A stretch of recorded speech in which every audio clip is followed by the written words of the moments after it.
بسم اللہ الرحمن الرحیم ایاک نعبد و ایاک نستعین۔ جناب وزیر اعلیٰ پنجاب عثمان بزدار، میں جب بھی ادھر آتا ہوں لاہور میں اور آپ کی پریزنٹیشنز لیتا ہوں کہ مختلف ایریاز میں آپ کیا کام کر رہے ہیں، جس طرح آج میں یہاں آیا ہوں اور مراد راس نے یہ مجھے بڑی ڈیٹیلڈ تعلیم کے اوپر پریزنٹیشن کی، تو میں ہمیشہ یہ سوچتا ہوں کہ آپ کی اتنی آپ کام کر رہے ہیں، آپ نے وہ کام کیے ہیں جو کہ پنجاب میں کیا پاکستان میں اور کوئی صوبہ نہیں کر رہا، لیکن کسی کو پتہ ہی نہیں ہے، کسی کو پتہ ہی نہیں چلتا کہ آپ کیا کر رہے ہیں۔ لوگ کہتے ہیں جی پنجاب تباہ ہو گیا، پنجاب میں بربادی آ گئی، اور وہ اس کی وجہ یہ کہ اچھے کاموں میں آپ اپنا نام سامنے لانا ہی نہیں چاہتے، آپ چپ کر کے کام کرتے رہتے ہیں اور لوگ تنقید کرتے ہیں یہ ہے وہ ہے وہ ہے۔ آپ کو یعنی پچھلی جو حکومت تھی وہ اتنا سا کام کرتی تھی، اتنی پروجیکشن تھی، آپ اتنا کام کرتے ہیں، آپ کی اتنی سی پروجیکشن۔ سو دیکھیں، یہ جو آپ نے آج مراد یہ پریزنٹیشن دی، آپ کو پوری طرح علم نہیں کہ یہ اس میں کتنے بڑے کام کیے آپ نے۔ وہ اس لیے کہ ہمارے ملک میں بدقسمتی سے تعلیم کے اوپر زور کسی نے دیا ہی نہیں، تعلیم پرائرٹی نہیں تھی، اور پھر جو ہماری جس طرح کی ڈیموکریسی رہی ہے اس میں یہ ہوتا ہے 5 سال کے بعد الیکشن ہے، اور جو پچھلا دور تھا یعنی کہ 88 سے لے کے 99 تک، تو وہاں تو صرف 2.5 سال گورنمنٹ چلتی تھی۔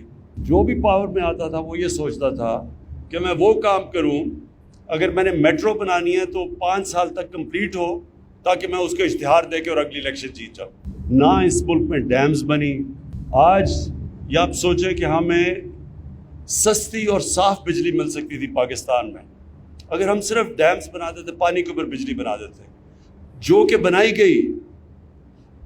جو افسوس سے مجھے کہنا پڑتا ہے کہ اس ملک میں ڈیموکریٹس نے نہیں کیا، ملٹری ڈکٹیٹر نے جو 2 بڑی ڈیمز بنائیں، اور اس سے کتنی دیر تک پاکستان کو فائدہ ہوا، ہماری انڈسٹری کو، لوگوں کو سستی بجلی ملی ہمیں، لیکن اس کے بعد کسی نے سوچا نہیں کہ آگے کا فیوچر جنریشنز کا کیا بنے گا، اور ہم نے سب سے مہنگی بجلی اور وہ بھی امپورٹڈ فیول کے اوپر بنا لی، کیونکہ کوئی دور کی سوچ نہیں تھی، شارٹ ٹرم تھنکنگ تھی، الیکشن آئے گا یہ چیز کو میں بیچوں گا اور الیکشن جیت جاؤں گا۔ تو نہ ہم نے اپنے ملک میں آنے والی جنریشنز کے لیے سوچا کہ یا ملک میں ہم تباہ کر رہے ہیں اپنے جنگلات، جو انگریز بھی چھوڑ کے گئے تھے، جنگل چھانگا مانگا اور یہ، ان کو بھی ہم نے تباہ کر دیا، اور پورے ہمارے بڑے جنگلات ان کی ایسی تباہی کی کہ اس کے آنے والی جنریشنز پہ اگر اب ہم یہ نہ کریں جو 10 ارب درخت اگا رہے ہیں، تو ہم ان کا مستقبل متاثر کر رہے ہیں، اور اس لیے کہ شارٹ ٹرم تھنکنگ تھی۔ تو آج جو آپ نے کئی چیزیں ان میں سے کی، اس میں سب سے پہلے تو میں جو ایک نصاب، ایک کریکولم، دیکھیں یہ پاکستان میں کیوں نہیں کیا گیا؟ دیکھیں جب انگریز کا جو ہم نے نظام انہیرٹ کیا وہ کیا تھا؟ وہ تھوڑے سے لوگوں کو انگلش میڈیم ایجوکیشن تھی، جس طرح ہم ایچسن کالج میں جاتے تھے، اور پھر لارنس کالج، اور تھوڑے سے انگلش میڈیم کے اسکول تھے، لیکن یہ انگریز نے بنائے کیوں تھے؟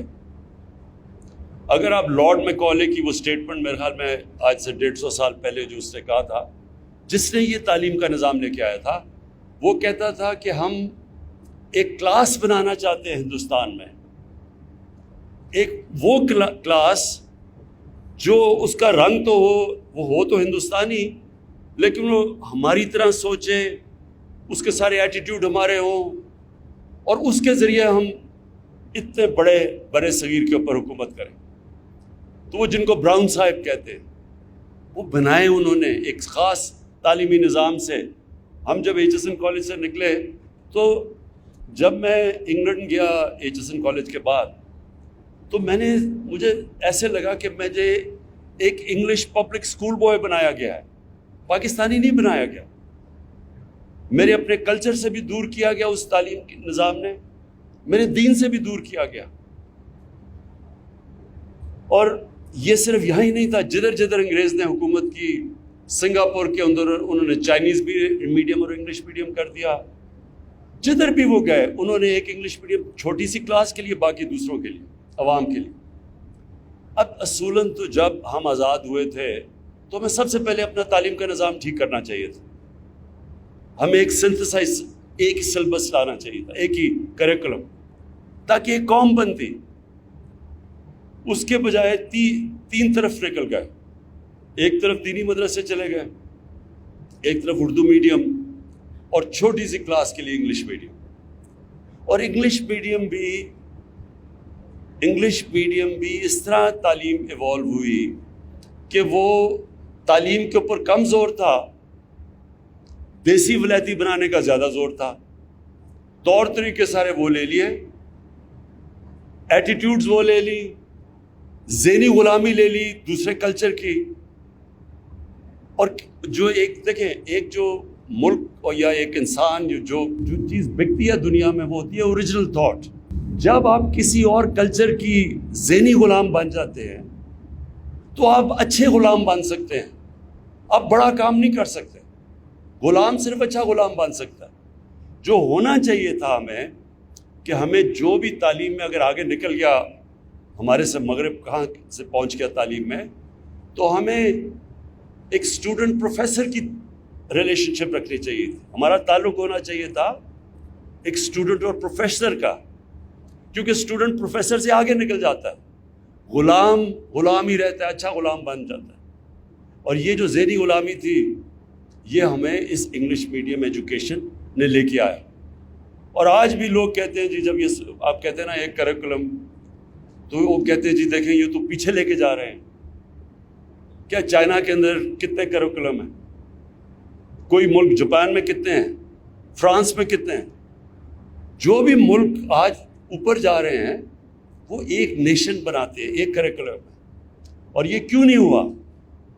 یہ اس لیے نہیں ہوا کہ اگر عمران خان کے بیٹے انگلش میڈیم پڑھ رہے ہیں، مجھے کیا ضرورت ہے پڑھنے کی یہ تعلیم کا نظام چینج کرنے کے لیے، کیونکہ میرے بچے تو پریولیجڈ ہوں گے، اچھی نوکریاں ان کو ملیں گی، ان کا سٹیٹس بن جائے گا سوسائٹی میں، اچھی جگہ شادیاں ہو جائیں گی.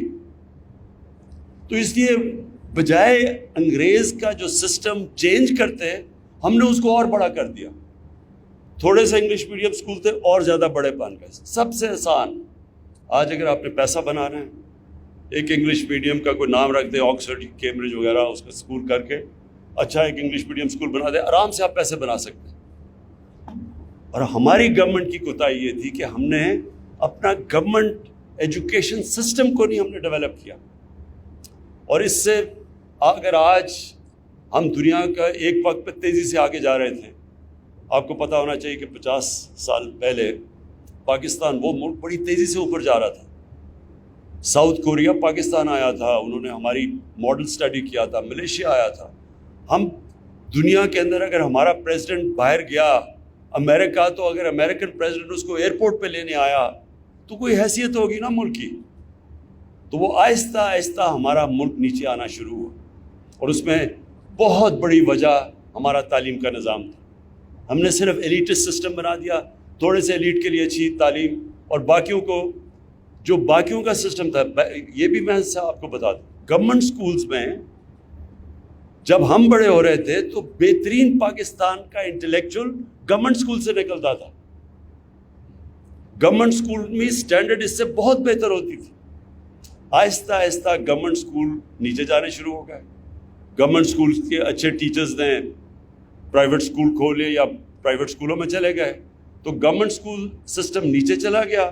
اور جو چھوٹا سا پرائیویٹ سکول سسٹم تھا وہ آگے تو گیا، لیکن انہوں نے ہمیں ایک دوسرے کلچر کا غلام بنا دیا. تو یہ جو آپ شفقت محمود اور آپ فیڈرل منسٹر اور آپ نے جو خاص طور پہ کیا، مراد یہ بہت بڑا ایک چینج ہے. یہ ایک وقت آئے گا کہ لوگ ریئلائز کریں گے یہ ایک ٹرننگ پوائنٹ ہے، اور یہ ایک دم میں ٹھیک نہیں ہوگا، یہ مشکل ہے، یہ آسان نہیں ہے. یہ بھی ذہن میں ڈال لینا کہ آسان نہیں ہے.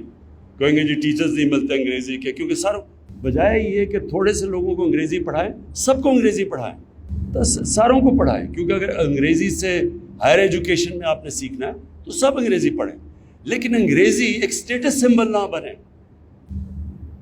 فنکشنز ہوتی ہیں، سارے پاکستانی بیٹھے ہوتے ہیں، فنکشن انگریزی میں ہو رہی ہوتی ہے، کوئی انگریز نہیں ہوتا. میں بھی جب پرائم منسٹر بنا، فنکشن میں دیکھ رہا ہوں انگریزی میں شروع ہو گئی. میں ان سے پوچھا انگریزی میں کیوں بولی جا رہی ہے؟ وہ جی وہ 2 ایمبیسڈر بیٹھے ہوئے ہیں، 2 ایمبیسڈر کے لیے ساری فنکشن انگریزی میں ہو گئی، اور ٹی وی پہ جا رہی ہے، ٹی وی پہ ہمارے عام لوگ دیکھ رہے ہیں. کتنی بڑی توہین ہے ہمارے لوگوں کی جن کو انگریزی آتی نہیں ہے. آپ ایک دوسری زبان میں فنکشن کر رہے ہیں، 80% لوگوں کو انگریزی نہیں آتی، تو ان کو کیا آپ کیا کہہ رہے ہیں؟ کیا آپ کوئی نچلی قوم ہے؟ آپ اپنے لوگوں کے اندر احساس کمتری ڈال رہے ہیں انگریزی میں فنکشن کر کے. کوئی کبھی سنا ہے کہ چائنیز بیٹھے ہوں تو وہ 1-2 ایمبیسڈر ہوں تو وہ جا کے انگریزی بولیں؟ کبھی سنا ہے؟ کبھی انگلینڈ میں سنا ہے کہ انگلینڈ میں پارلیمنٹ ہو رہی ہے اور وہ فرینچ میں بولنا شروع ہو جائے؟ یہ کہیں نہیں ہوتا. یہ ہماری پارلیمنٹ کے اندر انگریزی میں تقریر شروع ہو جاتی ہے، سینٹ میں انگریزی میں تقریر. اس لیے نہیں کہ وہ کیونکہ وہ ان کو اردو نہیں آتی، وہ امپریس کرتے ہیں کہ میں پڑھا لکھا ہوں. میں نے عام دیکھا ہوا کئی دفعہ لوگ کھڑے ہوتے ہیں، کسی کو غصہ چڑھ گیا، وہ انگریزی میں بولنا شروع ہو جاتا ہے امپریس کرنے کے لیے لوگوں کو.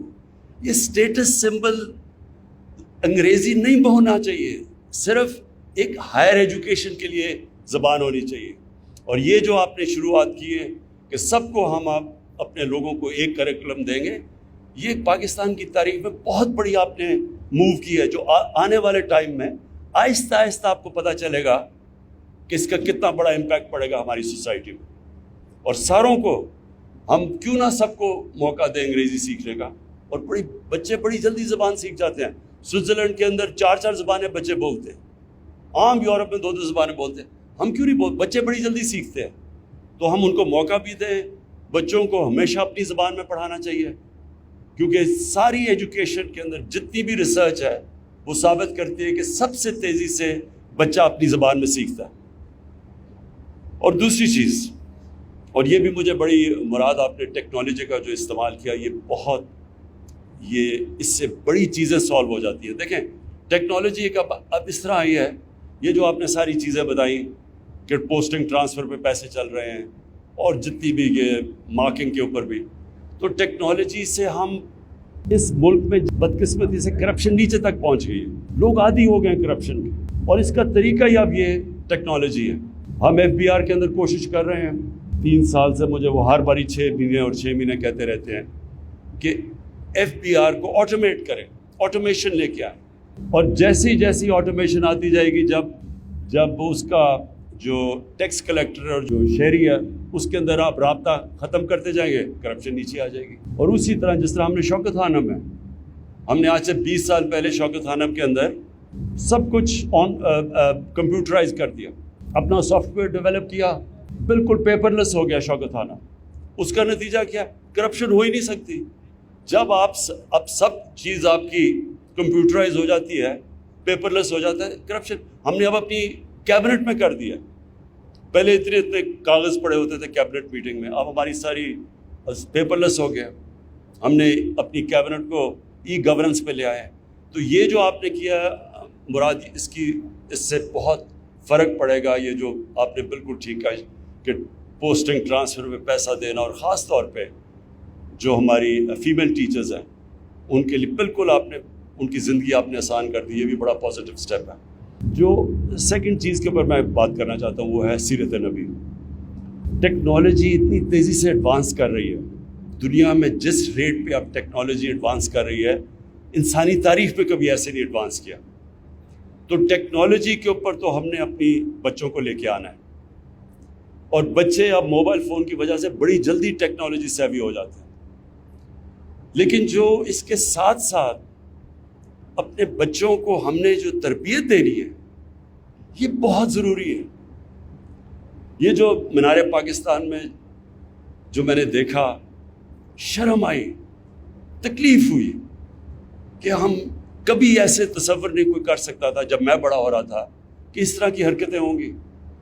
یہاں میں ساری دنیا میں گیا ہوں، جو عورت کی عزت میں نے پاکستان میں بڑے ہوتے ہوئے دیکھا تھا، میں نے دنیا میں ایسی، مسلمان دنیا میں تھی لیکن مغرب میں ایسی عورت کی عزت نہیں جو یہاں ہم کرتے تھے۔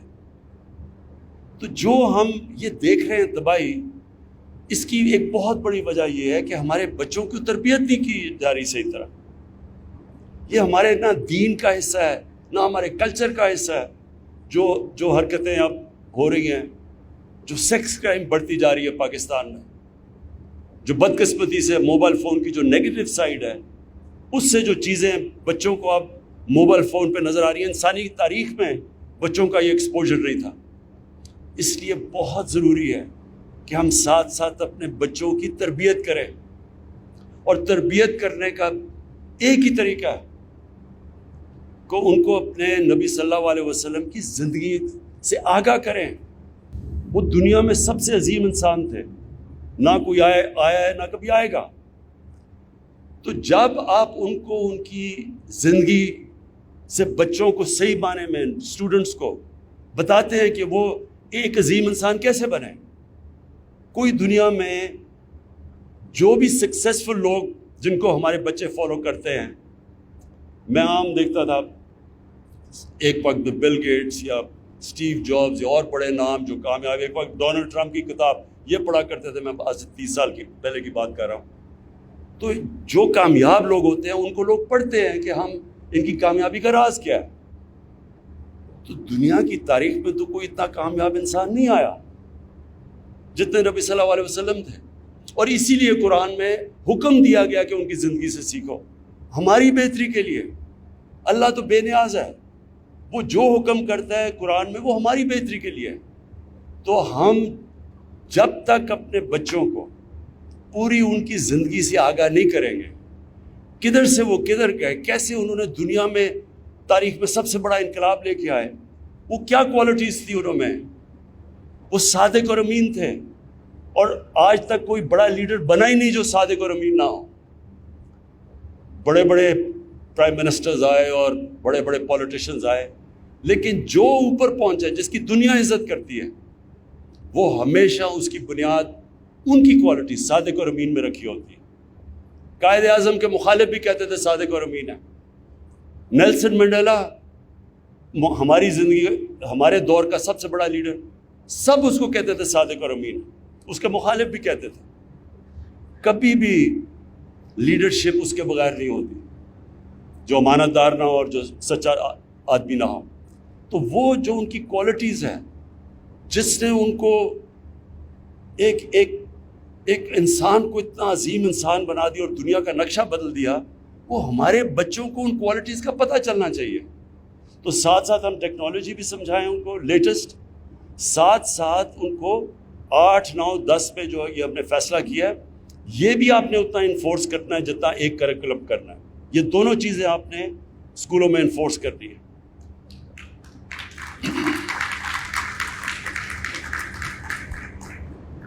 میں آخر میں مراد آپ کو مبارک دیتا ہوں۔